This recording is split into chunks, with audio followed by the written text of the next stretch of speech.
Moi, ce qui m'a interpellé, c'est de savoir que nos blessures c'est sur nos blessures qui laissent passer notre lumière.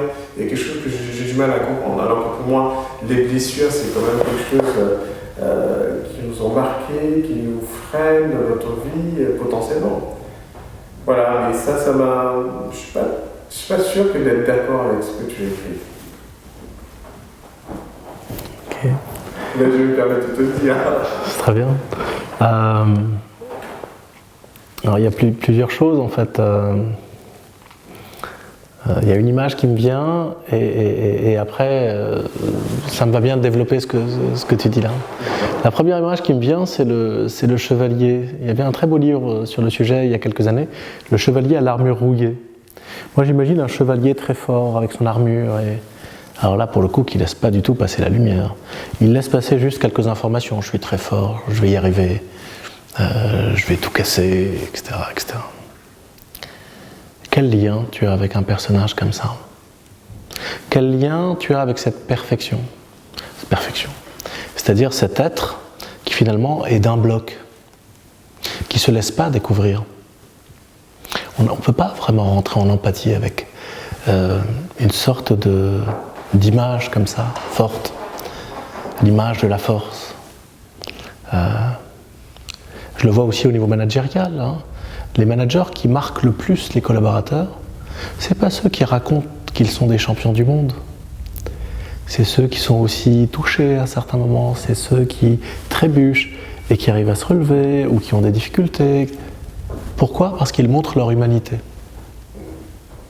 Et le collaborateur, voyant l'humanité du manager, trouve des points de rencontre. Il me ressemble.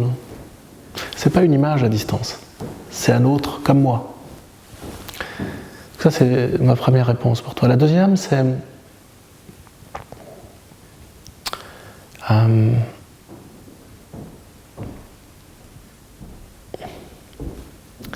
comment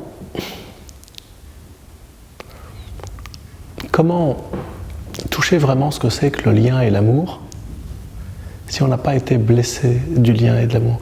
Si ça a tout le temps été donné à profusion, si rien ne nous a manqué,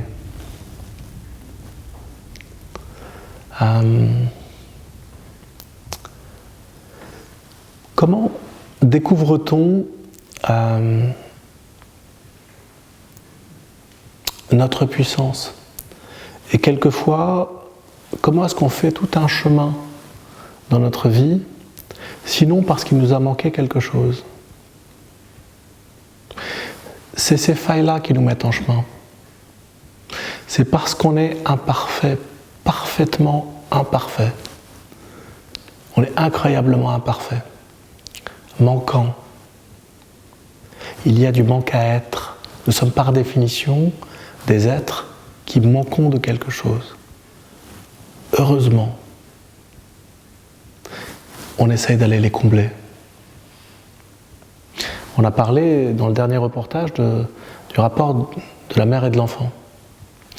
Quand la mère est extraordinairement bonne, l'enfant ne manque de rien. Mais il n'a pas besoin d'aller se rencontrer, l'enfant, quand il manque de rien. Il est complètement nourri. C'est à partir du moment où la mère va devenir un peu moins bonne qu'il va être frustré. Et donc il va falloir qu'il se mette en route. Il va manquer quelque chose dans l'image de cette mère. Donc il va essayer, peut-être même de manipuler la mère, de faire quelque chose pour exister. Il va apprendre qu'il peut faire quelque chose avec son monde. Parce qu'il y a quelque chose qui manque. Parce que l'édifice n'est pas d'un trait. Parce qu'il y a des choses qui transparaissent. Et puis j'aime bien cette image de la lumière qui passe à travers aussi nos blessures. Vraiment, au premier niveau, c'est-à-dire d'une façon imagée. Je pense que quand on a un écran opaque au monde, la lumière ne peut pas vraiment le traverser. À partir du moment où il commence à arrêter de raconter qu'il est d'un bloc, à partir du moment où je commence à donner mon humanité aux gens que j'aime, par exemple, à leur permettre d'aller toucher à des endroits un peu particuliers, qui sont fragiles ou dangereux même pour moi, c'est à partir de ce moment-là qu'il y a quelque chose de ma lumière. Alors si on le prend sur un champ spirituel, la lumière est souvent reliée à la vérité. Tu vas peut-être rencontrer ma vraie vérité, si on peut dire, à partir du moment où je vais laisser s'exprimer tout ce que je suis, pas juste l'image de qui je suis.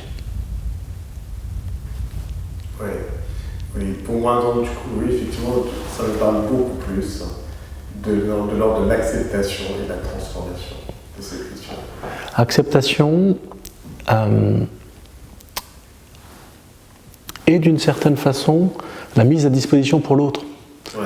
C'est-à-dire avoir assez, encore une fois, confiance pour laisser voir ça. Oui, c'est encore une autre étape. Ouais. Écoute, merci beaucoup, Wendy. Merci à toi. Merci.